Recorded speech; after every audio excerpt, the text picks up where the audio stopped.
After Covid और during Covid as well pharma companies की बहुत मशरूमिंग होने लग गई है, and it has become very easy for everybody to start a PCD pharma company. Okay, आपको पीसीडी पता है? ग्रेट। हाँ, मेरे को थोड़ा बहुत, जब आपसे मिलने हमने पॉडकास्ट करना तो मैंने रिसर्च की, तो यही सबसे ज़्यादा तो यही आ रहा था, पीसीडी पीसीडी पीसीडी।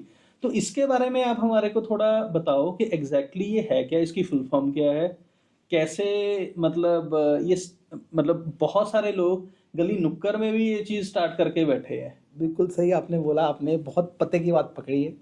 तो पीसीडी का टेक्निकल फुल फॉर्म क्या है? Propaganda cum distribution. तो basically you are into distribution. तो आपने अपने प्रोडक्ट बना ली, एग्जांपल देके बताता हूँ। ओके। और आपने स्टेट वाइज या रीजन वाइज अपने फ्रेंचाइजी बांट दी आगे। ओके। तो उसमें क्या है कि आप अपना प्रोडक्ट दे रहे हो, उसको थोड़ा सा हेल्प कर रहे हो कुछ उसके बारे में डिटेल्स देने के लिए, लेट कुछ उसके लिए गिफ्टिंग डॉक्टर्स के लिए। वहाँ पे जो स्टेट में लेट से बैठा है, लेट से कोई बिहार में है, तो बिहार में किसी को फ्रेंचाइजी दे दी, या फिर 3 अलग अलग एरियाज में दे दिया, रीजन वाइज आपने फ्रेंचाइजी दे दी। ओके। तो लेट से पंजाब का एग्जांपल देते हैं, अमृतसर में अलग दे दी और मे बी इस साइड बेल्ट में अलग दे दी। ठीक है। तो बहुत बड़ा एरिया है। तो वो बंदा अपनी टीम लगा के क्योंकि उसका रिलेशनशिप डॉक्टर से बना हुआ है ऑलरेडी, वो आपके मेडिसिन या अपने प्रोडक्ट इंडोर्स करवाएगा। तो आप उसे लेट से आपने एक्स प्राइस से बाई की, आपने एक्स प्लस लेट से 30% 25% का प्रीमियम डाल दिया और उसको दे दिया। अब वो मार्केटिंग वो करेगा उसकी। ठीक है। तो उसको तो फ्रेंचाइजी ब्रांड आपका है, बट डिस्ट्रीब्यूशन उसके हाथ में है। ओके। तो दैट इज कॉल्ड पीसीडी। तो क्या हुआ, तो ये बड़ा ट्रेंड शुरू हुआ, और ये ट्रेंड में चंडीगढ़ से ही शुरू हुआ। ओके। तो ये तो पंचकुला में भी मरी माजरा में बहुत सारी कंपनीज वहाँ पे बैठी हैं। तो ये ट्रेंड शुरू हुआ था कि अब हर एक बंदा के पास इतने पैसे नहीं है कि वो स्टॉक्स भी ले ले, उसको स्टोरेज भी कर ले और पूरी मार्केटिंग टीम भी रख ले, एंड मैन्युफैक्चरिंग यूनिट सेटअप कर ले। जो आप बता ही चुके होंगे 30-40 करोड़ रुपए लगते हैं। तो लेट्स से उसने मैन्युफैक्चर किसी से आउटसोर्स कराया और उसने माल अपने पास रख लिया और उसके लिए डिस्ट्रीब्यूशन के लिए थर्ड पार्टी से टाइप कर लिया। अब इसमें क्या हुआ, पहली बात तो इसमें उसको ज़्यादा कैपिटल लगी नहीं, क्योंकि आज अगर मैन्युफैक्चरिंग सेटअप में लोगों ने बहुत कम क्वांटिटी बना के देनी शुरू कर दी। लाइक जो छोटे प्लांट्स थे, मतलब कि मैंने सुना लोग 10,000 गोली भी बना लेते हैं, 5,000 इंजेक्शन 500 इंजेक्शन बना लेते हैं। मैं कहा मेरे पास लेट्स एग्जांपल देता हूँ, मेरे पास 3 लाख से कम का बैच नहीं बनता। मेरे को तो 10,000 भी ज़्यादा लग रहा था।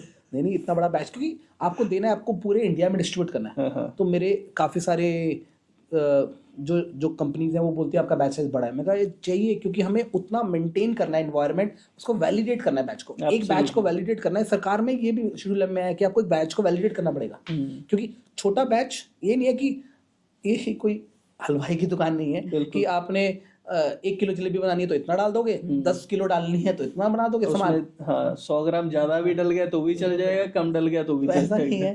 तो इसका एक प्रोसेस है, वैलिडेट करना पड़ता है बैच। जी। तो आपको उसकी कॉस्ट आती है। एक बैच की वैलिडेशन कॉस्ट, मतलब कि अगर ढंग से किया जाए 5 लाख रुपए कम से कम आती है।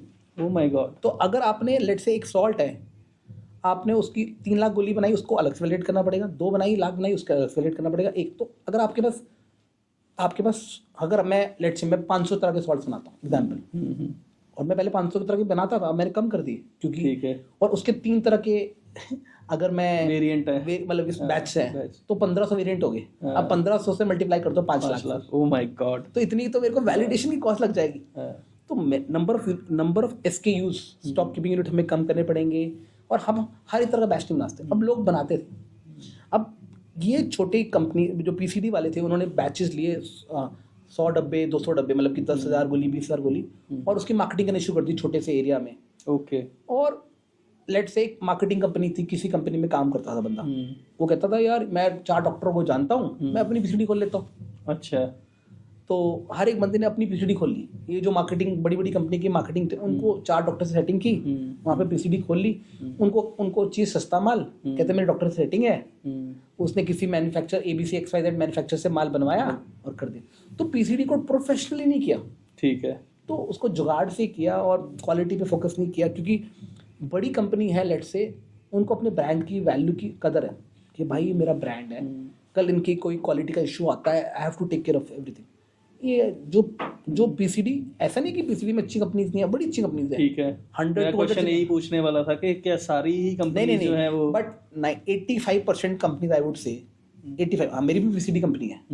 We have a separate branch Aiwa health care के नाम से हमारी कंपनी है, वो पीसीडी है। बट हमें पता है कि मेडिसिन वही सेम क्वालिटी की बनती है जो थियॉन से, अगर जो सन फार्मा के लिए बनेगी वही उसी कंपनी के लिए बनेगी, उसी के लिए बनेगी। ठीक है, हमें कोई डिस्टिंग्विश नहीं है, क्योंकि वो मैन्युफैक्चरिंग प्रोसेस हम देखते ही नहीं, हमारा वो पूरी टेक्निकल टीम देखती है। तो लेकिन लोग सस्ता लेने के चक्कर में किसी से माल बना लेते हैं, और अगर कोई 200 डब्बे या फिर बहुत कम क्वांटिटी बनाएगा, वो क्वालिटी कंसिस्टेंट कैसे करेगा? आपको एक बड़ा बैच, एक बड़ा साइज बनाते हो तो आप क्वालिटी देखते हो, बहुत छोटी क्वालिटी में मिक्सिंग प्रोसेसेस, शॉर्टकट, बहुत कुछ होता है। तो लोगों को जिसको फार्मा का नॉलेज नहीं है, उसने का फर्क क्या पड़ता है, मुझे ये रेट पे मिल रहा है, इस रेट पे दे दो, और मंडी बना दी।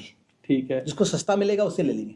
तो हम अच्छी और बुरी पीसीडी कंपनीज में कैसे फर्क कर सकते हैं? मैं कोई ऐसी चीज, अच्छी पीसीडी और बुरी PCD company, I would say actually अच्छी मैन्युफैक्चरर, वो जो पीसीडी अच्छे मैन्युफैक्चरर से माल बनवाता है, वो अच्छी पीसीडी कंपनी है। नहीं, बिकॉज मैंने एक चीज देखी है, क्योंकि इनके आने के बाद बहुत सारी चीजें अच्छी भी हुई हैं कि दूर दराज इलाकों में भी दवाइयाँ पहुंचने लग गई हैं। That is only because of PCD. Same PCD is like generic भी ऐसे ही है, जो डॉक्टर रिटेल के थ्रू होती है। तो जेनरिक में भी इस तरह से रेट का गेम हुआ, मार्केट खराब हुई। बट जेन्युइन फार्मास्यूटिकल कंपनीज बहुत अच्छी हैं, they are very good groups जिनके लिए हम भी काम करते हैं। In fact every big company, even including Sun Pharma, Alembic, Alkem और Lupin, Intas, they will have their generic divisions. So quality वो मेंटेन ही करते हैं, सेम करते हैं, बट वो रिटेलर चेन के थ्रू करते हैं, वो डॉक्टर्स के थ्रू प्रमोट नहीं करते हैं। ओके, तो वो क्वालिटी मेंटेन करते हैं। तो पीसीडी में जेन्युइन कंपनीज हैं, और जेनरिक में भी जेन्युइन कंपनीज हैं। बट कुछ लोगों ने उसका गंद मचाया, मार्केट खराब की, और काफ़ी लोगों ने हाथ जलाए। मैं एक चीज़ बोल देता हूँ, अगर आपने फार्मा में लॉन्ग टर्म सस्टेन करना है, आपको क्वालिटी देनी ही पड़ेगी। आपको क्वालिटी मैन्युफैक्चरर के पास जाना ही पड़ेगा, कोई ऑप्शन है नहीं है।